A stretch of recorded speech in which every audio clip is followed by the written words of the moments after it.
क्या बोलता है कुकड़ू को? उजाला कौन लाता है बेटा? सूरज।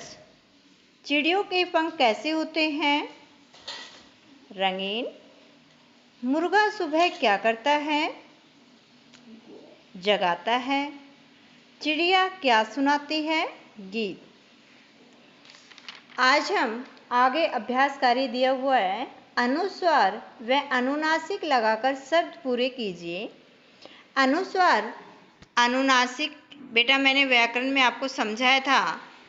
अनुस्वार वर्ण के ऊपर लगने वाले बिंदु को अनुस्वार कहते हैं, जैसे अंक, रंग, शंख। ठीक है। अनुनासिक वर्ण के ऊपर लगने वाले चंद्र बिंदु को अनुनासिक कहते हैं, जैसे चिड़िया, गांव। ठीक है।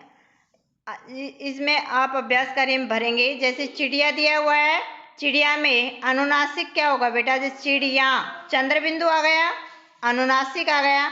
सुंदर, इसमें अनुस्वार बिंदु लग जाएंगे। ठीक है। रंग, इसमें अनुस्वार लगा रहे हैं।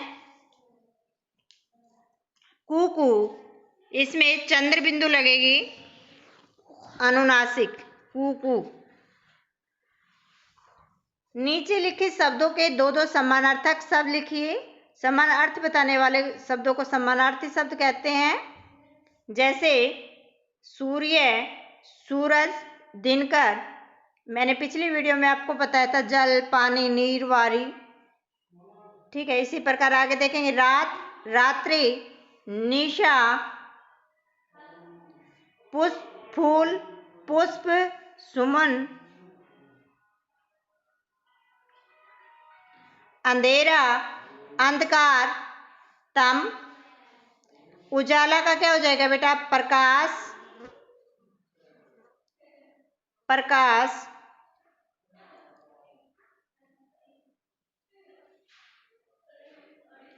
रोशनी।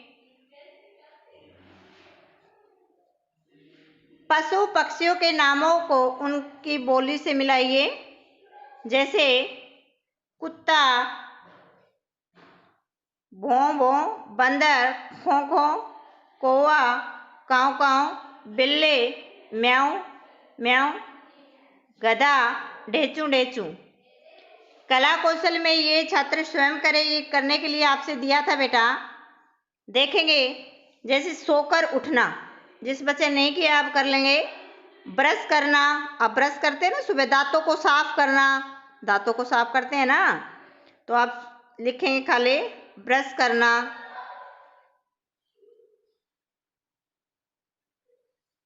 फिर क्या करते हो उसके बाद? घूमने जाना। अगर घूमने जाते हो, पढ़ते हो तो पढ़ना लिख सकते हो। घूमने जाते तो घूमने जाना। ठीक है। नहाना या नहाते हैं लिख सकते हो आप, नहाते हैं। फिर क्या करते हो? नाश्ता करना।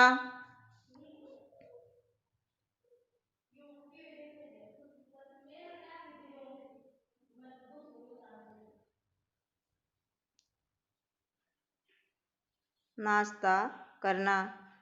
ठीक है। उसके बाद क्या करते हो? फिर आप देखें बैग जचाना। जैसे आप स्कूल के लिए तैयार होते हो तो बैग जचाते हो ना, बैग तैयार करना, थैला तैयार करना, अपना तैयार करना। तो इसमें क्या है बेटा? आप अपनी दिनचर्या लिखेंगे। इसमें स्कूल विद्यालय जाने से पहले आप क्या क्या करते हैं आपने लिखने हैं इसमें। जैसे कि आप कोई भी बच्चा ऐसे हो सकता है, सुबह उठकर सबसे पहले दूध पीते हो तो दूध पीना हो सकता है। सुबह सैर के लिए जाते हो, सैर करना। फिर ब्रश करना, ब्रश करना। फिर नहाना है, नहाते हो तो नहाना लिख देंगे। फिर कपड़े पहनना भी लिख सकते हो। ठीक है। खाना खाना या रोटी खाना, जो भी नाश्ते में खाते हो, नाश्ता करना, तो आप यहाँ पर लिखेंगे। अपनी मर्जी से लिख सकते हैं, कोई दिक्कत नहीं है बेटा। यहाँ पर देखेंगे चित्र देखकर दो वाक्य लिखिए। यहाँ आपने चित्र को ध्यान से देखना है और फिर दो वाक्य लिखना है। जैसे पेड़ पर एक घोंसला है। आपको पेड़ पर एक घोंसला नजर आ रहा है तो लिख सकते हैं पेड़ पर एक घोंसला है। इसके बाद उसमें चिड़िया के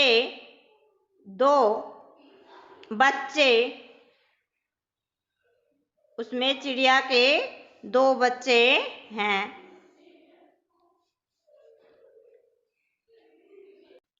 तो आपने चित्र को देखकर बेटा 2 वाक्य लिखने हैं। पेड़ पर एक घोंसला है, उसमें चिड़िया के 2 नन्हे छोटे, जो भी है उचित लगे लिख सकते हैं आप, छोटे बच्चे हैं। ठीक है, आगे देखेंगे। जीवन कौशल में पशु पक्षी भी सजीव प्राणी हैं, कैसे? ये आप प्रश्न लिखेंगे। जैसे पशु पक्षी सजीव है या निर्जीव है, उसके बारे में सबसे पहले हमें पता होना चाहिए बेटा, सजीव क्या होता है, निर्जीव क्या होता है।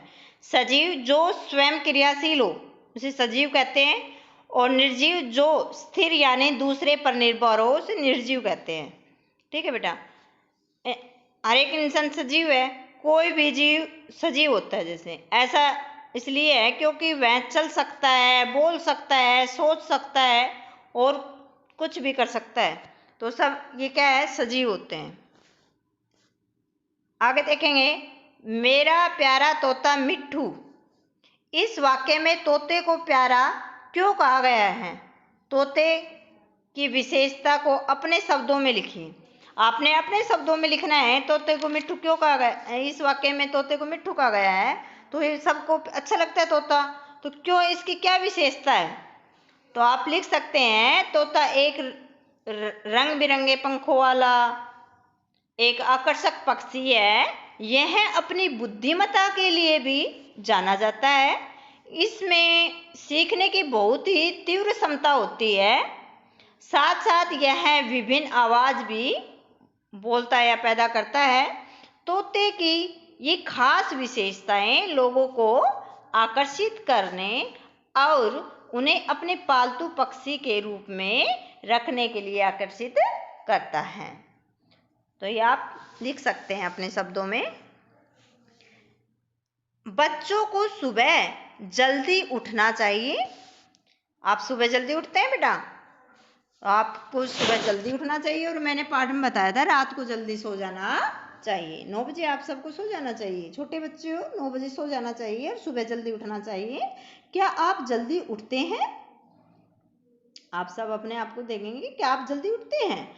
आप जो कार्य सबसे पहले करते हैं उस पर 1 नंबर डालकर बाकी कार्यों में क्रम अनुसार नंबर डालिए। जो सबसे पहले करते हैं आप सबसे पहले कौन सा कार्य करते हैं? 4 दिए हुए हैं, नहाते हैं, विद्यालय जाते हैं, दांतों को साफ करते हैं, नाश्ता करते हैं। तो इनमें से सबसे पहले आप कौन सा कार्य करते हैं उस पर नंबर 1 डालना है सबसे पहले आप। तो आप सबसे पहले उठते नहाते तो होंगे नहीं, दांतों को साफ करते हैं, तो सबसे पहले हम नंबर 1 दांतों को साफ करते हैं। ठीक है, इसके बाद क्या करते हैं? नहाते हैं। मैंने अपनी तरफ से डाला बेटा, आप जो करते हो वो डालें। ठीक है, फिर नहाते हैं, फिर नाश्ता करते हैं और फिर विद्यालय जाते हैं। तो आप जो सबसे पहले कार्य करते हैं उस पर नंबर 1 डालेंगे, फिर 2, इस प्रकार आप डालेंगे, स्वयं करेंगे। ठीक है, आगे देखेंगे बेटा, बुद्धि का कमाल। ये कहानी है, आपने कहानी पढ़कर, लघु कहानी दी हुई है, इसको पढ़कर नीचे दिए गए प्रश्नों के उत्तर लिखने हैं आपने। जैसे पढ़ेंगे, एक बार किसी राजा ने अकबर से कहा, यदि आप मुझे एक मटका बुद्धि दे दें तो मैं आपको अत्यंत बुद्धिमान मानूंगा। अकबर ने सोच विचार करने के बाद बीरबल को बुलाया और इसका उपाय पूछा। बीरबल ने 6 महीनों में मटका भर बुद्धि बनाने का वचन दिया कि 6 महीने के अंदर मटका भरकर आपको बुद्धि मिल जाएगी। बीरबल तो थे ही अत्यंत चतुर एवं बुद्धिमान। उन्होंने घर आकर बगीचे में कद्दू का बीज बो दिया। ये बीज लिखा हुआ है, बीज होता है बेटा, ठीक है, बीज। ये बीज शब्द है, आप भी अपनी बुक में सही कर लें। बीज बो दिया, बीज अंकुरित हो गया। यहाँ पर भी बीज दिया हुआ है तो आप च को ज बना लेंगे बेटा, बीज। ठीक है। बीज अंकुरित होकर पौधा बड़ा होने लगा और कुछ समय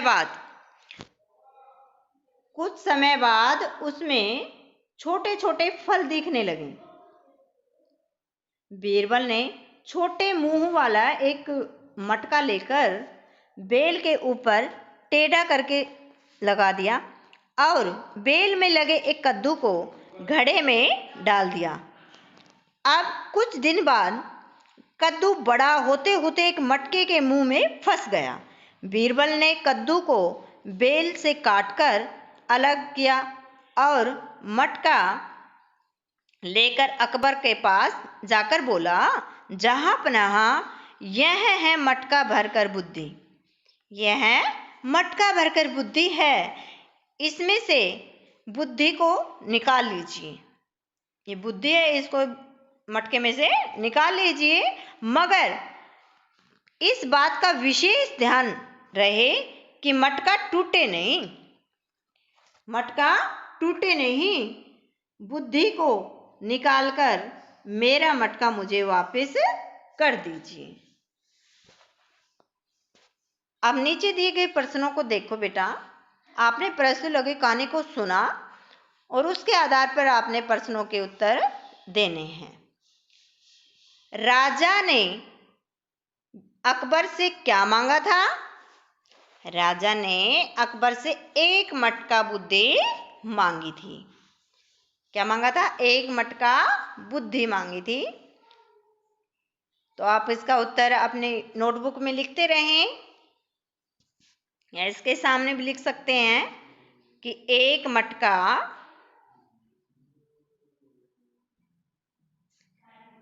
मटका बुद्धि मांगी, बुद्धि मांगी। बीरबल ने बगीचे में क्या बोया था? बीरबल ने बगीचे में क्या बोया था बेटा? कद्दू, कद्दू के बीज बोए थे ना। कुछ दिनों बाद कद्दू का क्या हुआ? याद करो, क्या हुआ था कद्दू का?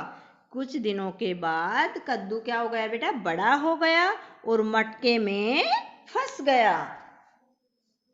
तो आप लिखेंगे यहाँ पर, आप अपनी नोटबुक में लिख लें बेटा इनके उत्तर। यहाँ पर स्पेस कम है तो आप अपनी नोटबुक में लिखेंगे तो सही रहेगा। कुछ दिनों बाद कद्दू बड़ा हो गया, बड़ा हो गया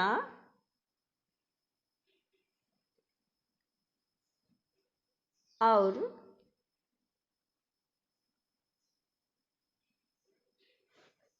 मटके में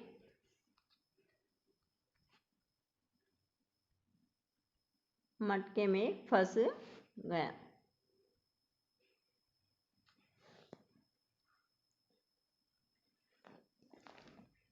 मटका शब्द का कोई अन्य नाम बताइए। मटका शब्द का नाम आया था ना घड़ा, तो आप लिखें मटका शब्द कोई अन्य नाम क्या है? घड़े का नाम आया है यहाँ पर, घड़ा।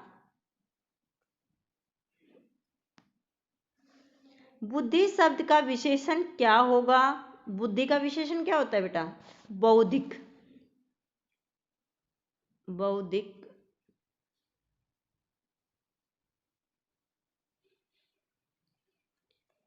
पौधा शब्द के वर्णों को अलग कीजिए। वर्ण विच्छेद बताए थे बेटा आपको, जैसे पै प्लस औ की मात्रा है तो यहां पर औ लिख देंगे बेटा, पौ बन गया।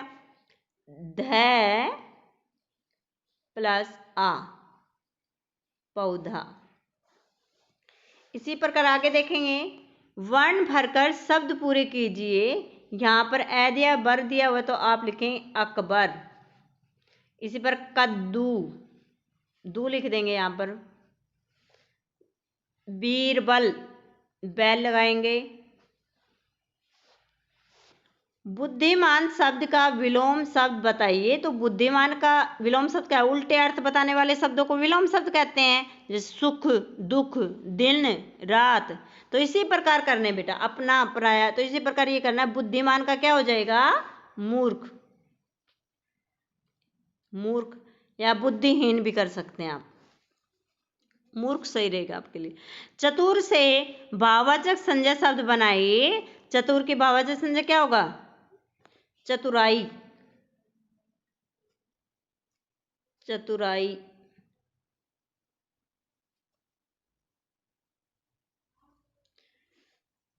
मुझे शब्द का शब्द भेद बताइए।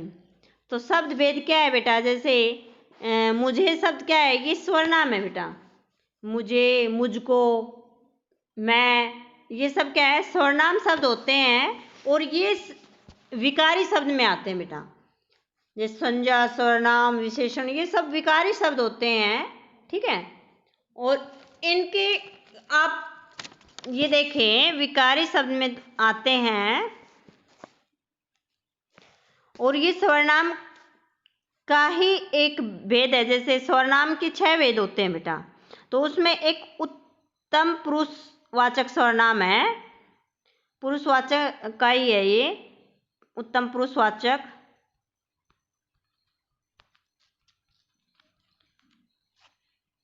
सर्वनाम।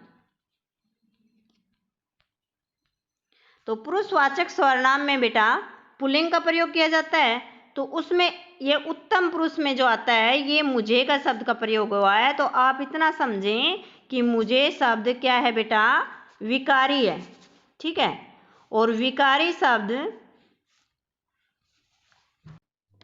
तो मुझे शब्द का शब्द भेद क्या बताइए आपने? तो ये शब्द क्या है बेटा? विकारी शब्द। सर्वनाम में आता है, पुरुषवाचक सर्वनाम है। तो ये कौन सा शब्द होगा? विकारी शब्द से। कौन से शब्द से आया है? विकारी।